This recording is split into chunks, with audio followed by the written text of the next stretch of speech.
owners of fine luxury cardboard rectangles, my friends. I hope the day finds you well because we have gathered to take a look at some insane Double Masters spoilers. And here's the thing.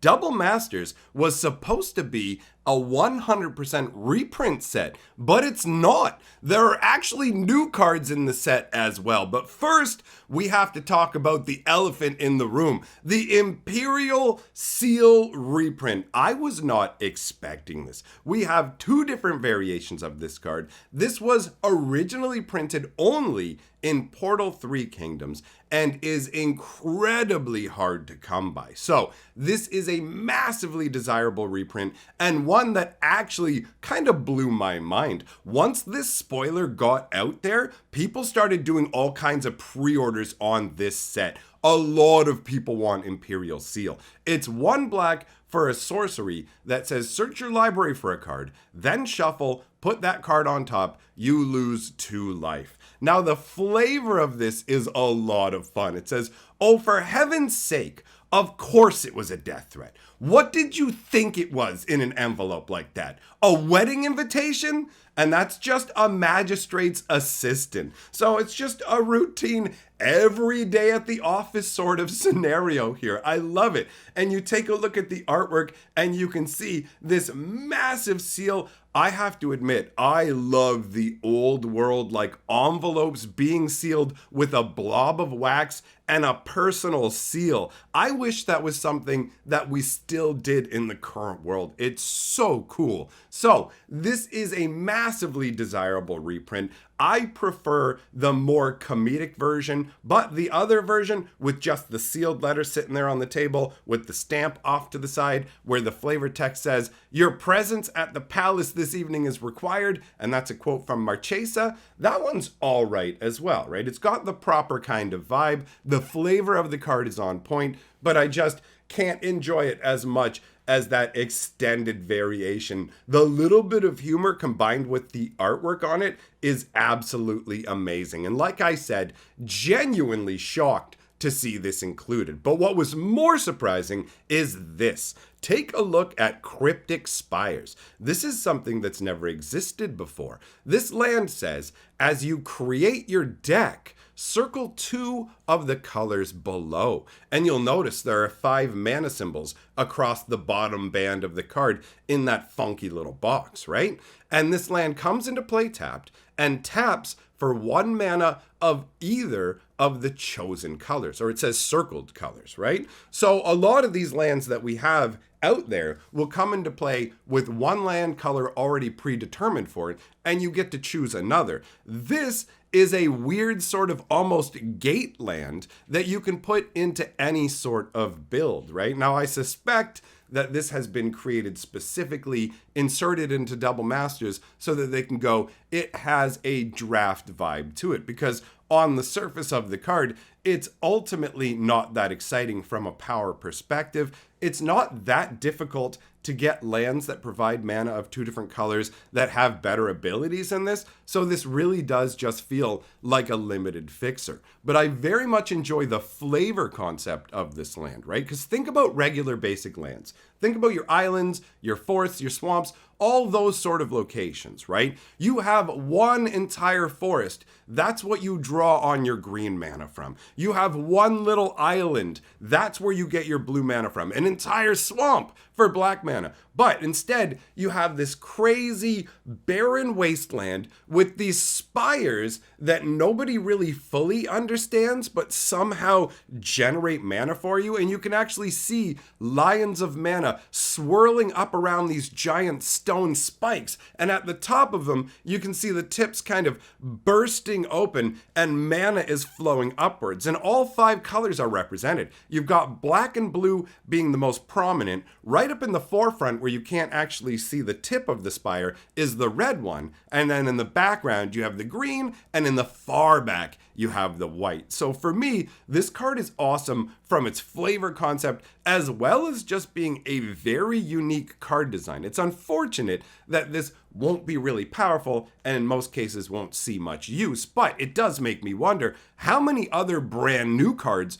are we going to be seeing overall in Double Masters. Now, the next card we're going to talk about is one of the cards I have hated the most when forced to play it in Standard, and that is Sensei's Divining Top. This thing is really powerful, but really annoying. 1 mana for an artifact that says pay 1, look at the top 3 cards of your library, put them back in any order, tap it, draw a card, then put the Divining Top on top of its owner's library. So it's a pretty straightforward concept. It's going to let you look into the future, you take a look at the top cards of your deck, let's say you want one of those right now. Sure, you can swap the top for it, no problem. But there's all kinds of shenanigans you can do with this. If you can untap this a bunch of times, then you can just draw a ton of cards and just put this back on top of your deck, draw it with a bunch of other cards. But that's not the problem I have with this card. I like that aspect of it. My problem with this card is the fact that this 1 mana activation ability, where you look at the top 3 cards of the deck, my opponents would do it a million times a game, sometimes forgetting what they had just looked at.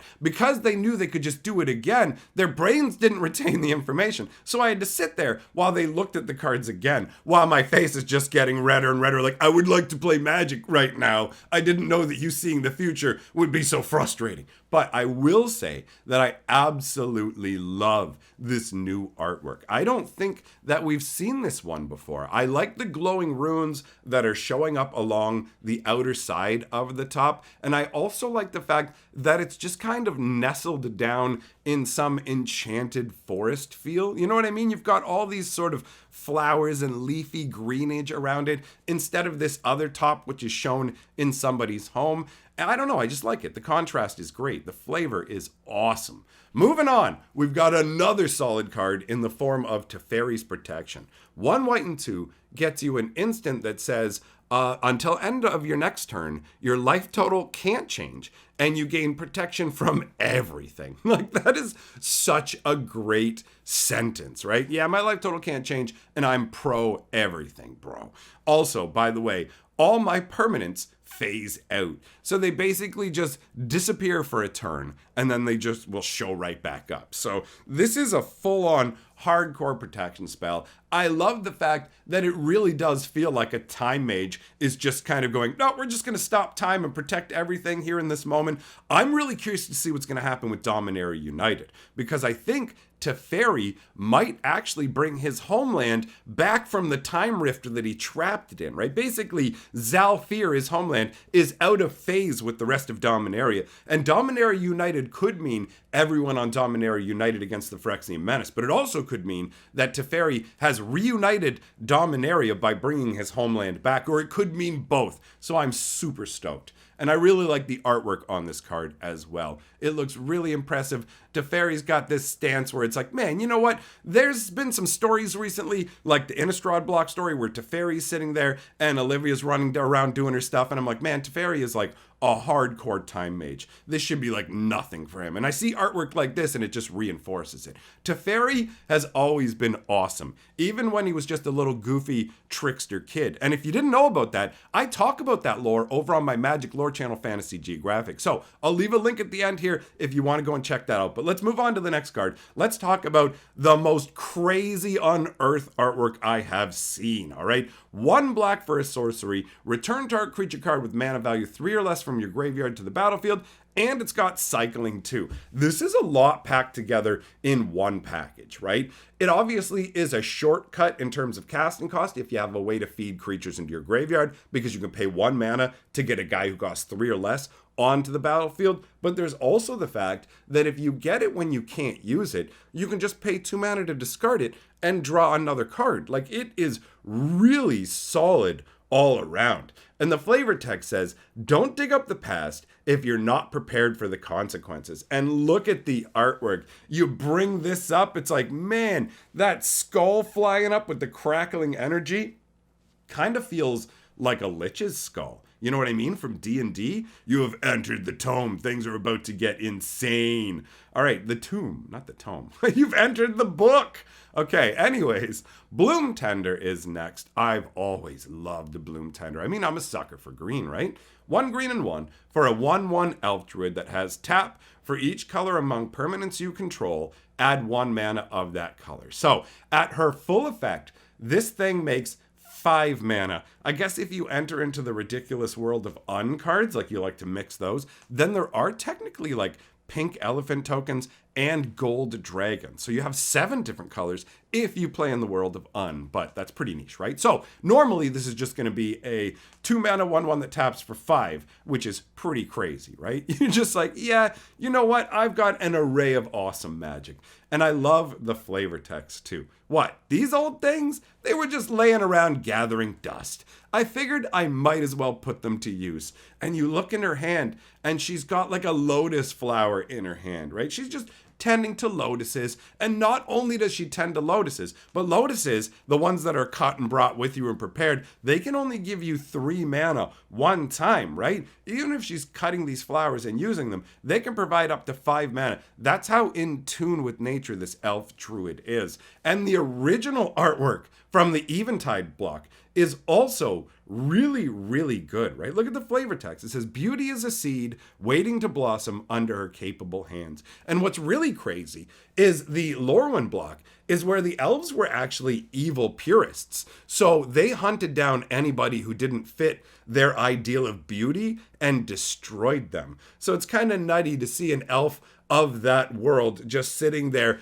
kind of guiding this tiny little hope in the darkened like other half of Lorwyn, because you've got like Eventide and Shadowmoor and it's so good. Anyways, I'm going to keep going on if we don't move on to the next card. So let's talk about an old school card that has gotten new favor. That is Mana Vault. It has seen a ton of reprints and there's a reason for that. This card is incredible. I played with it back in the day. It's only 1 to put out. It doesn't untap during your untap step. You have to pay 4 mana to untap it. If you don't untap it, you're going to take a damage. So that's a lot of negatives. But what you get for that is an artifact that taps to give you 3 colorless. It is bonkers. The acceleration that this gives you is completely out of control. I love seeing the new age mana vaults. There's just something really enjoyable about seeing the old colorless mana symbol represented as individual colorless mana symbols instead. I like it. It just feels like more mana. Instead of a circle with a 2 or a 3 printed in it, you get 3 individual. These visual differences, they make they make an impact for me, right? I like that. And I like the artwork on these mana vaults. They feel more like mana vaults did than the initial. The initial mana vault was a weird little kind of pink box thing that I guess kind of felt like a vault, but these both feel more like a vault. You have the one we've seen before with the greenish aura, the tower magic kind of flowing up out of the tip of it there. But then we have this, I don't know if we've ever had this mana vault artwork before. They've done enough mana vaults that I lose track. But this one looks like a giant, like actual vault that somebody is opening up and you can see magical energy flowing out of it. Kind of has a Capenna vibe overall, right? Like that is kind of the feel they might have been going for here, but it definitely does literally look like a mana vault. It's cool to have more options. I feel like the older one that we looked at out of these two is more, I don't know, mystical to me, but both are cool concepts. After that, we got another reprint that people have been clamoring for, Dockside Extortionist. 2 variations, 1 red and 1 for a 1/2 goblin pirate. When it enters the battlefield, you create X treasure tokens, where X is the number of artifacts and enchantments your opponents control. This is a commander favorite. The flavor text is fun. The fine print is illegible scribbles, but it is legally binding. So you just got this little goblin pirate, and he gets up, he just starts squawking and scribbling stuff down. He's like, yeah, you got to pay me for this and this and this. I love it, right? It's just so silly. And then on the other artwork, you can see him just hanging there from like the ropes, taking inventory. So it's just business. I mean, this is something that a lot of people wanted. It is a solid include. After that, we've got Phyrexian Tyranny in an etched foil styling. A red, a black, and a blue. This enchantment says whenever a player draws a card, that player loses 2 life unless they pay 2. So this is kind of like an old school variation of the new school cards where it's like, yo, are you going to pay so I don't draw? Or are you going to pay so I don't get a treasure token? This one's like, are you going to pay so you don't suffer? And the flavor behind this is absolutely incredible. This is Krovax. He was originally a hero of the Weatherlight crew. This is him fallen from grace, given over to Phyrexia, turned into a cursed, maddened beast. He was not like this. He was once noble, but basically Phyrexia tricked him into enacting a family curse that ruined his existence, turned him into a vampire, and then Phyrexia bent him to their own goals. And then Yawgmoth, the father of machines, the greatest villain of all in all of Magic's history, he was so pleased, he was so happy with his favored son Krovax that he basically made Squee immortal so that he could just destroy him as often as he wanted to. He went, "Here you go, Krovax. You did such a great job. Squee is now immortal. You can tear him apart, whatever you want to do. He will always come back to life." You can see it in the flavor text. It says, "He is Yawgmoth's reward to me. I shall kill him 100 times a day." It's so dark because this is Krovax saying it to Urtai, and they were all part of the original Weatherlight crew. And the Weatherlight crew is created by Urza as an ultimate weapon to lay Phyrexia low, but instead Yawgmoth took it and he turned part of it around on Urza. The storyline that starts in like the Brothers' War, and actually even further back in the Thran if you want to be technical about it, but the storyline that starts in the Brothers' War is like the most epic storyline in Magic the Gathering's history. And it goes on for years, and I'm covering it on Fantasy Geographic right now. We're like 4 episodes into Brothers' War. The next one's coming out this month. The story is fantastic. It is unlike current era Magic stories. So if you like fantasy stories, if you like lore, and if you like troubled characters and crazy stuff where you don't know who's gonna live, who's gonna not make it through, who's gonna get hit with curses and insanity, like you need to get you some of this storyline. It's so epic. You'll be able to appreciate all the little aspects of this artwork. Not only do you have the giant Krovax hulking over Squee who's laying there broken, but look, he's got part of his armor, like on the knee, are the weeping faces of Phyrexia. Like, I cannot get enough of this. I must have an etched foil of this for my cube. The flavor in this is incredible. They even did an alternate variation universe where Krovax escapes the curse and Miri becomes cursed instead, as Krovax weeps as he flees, basically knowing what's happening to her. It's incredible. But I'll keep talking about this, so let's move on. Thought Scour. 1 blue for an instant that says, target player mills 2 cards, draw a card. Now, I'm including a couple of these comments at the end because they're just so awesome with their flavor and concept. This isn't like a super hype card in terms of value, but in terms of flavor, look at the flavor text. Sleep and dream, dream and snore, while we Fae complete our chore. And that's a Fae rhyme. And it's just a bunch of like either, we're going to say they're from Eldraine or Lorwyn, right? Probably Lorwyn. And they're just like scrub-a-dub-dubbing. They've got little brushes and buckets of water and there's bubbles flowing up and everything. It's absolutely such a fun take on Thought Scour. They're just like washing your mind from the outside, but it also mystically makes your dreams go away. And that feel like not dreams, your thoughts, whatever it is, right? Your dreams are there, but you're losing part of your own mind through this process. And I love it because it feels both whimsical and kind of horrific too. And that feels like old school fairy tales, right? Because a lot of the fairy tales they made for kids were crazy intense with what actually happened. And it's like, whoa, these are a lot of dark endings. What's going on? Like, anyways, I love the artwork and flavor concept and the way this card ties together. Speaking of which, rampant growth here. Oh, does this tickle my fancy, man. 1 green and 1 for a sorcery that lets you search your land for a basic land card, put it onto the battlefield, tap, then shuffle. That's not too shabby, right? That's okay. Been around since pretty much the earliest days of Magic. I think the first printing might have been in the Mirage block. But why I love this card, not just the rich green aspect of the artwork and the magical flowing up forest, but the flavor text and what's actually going on here. The flavor text says, Lord Windgrace dedicated his life to restoring Urborg to its former glory. Now, Urborg is this swamp-like black mana location, hardcore, right?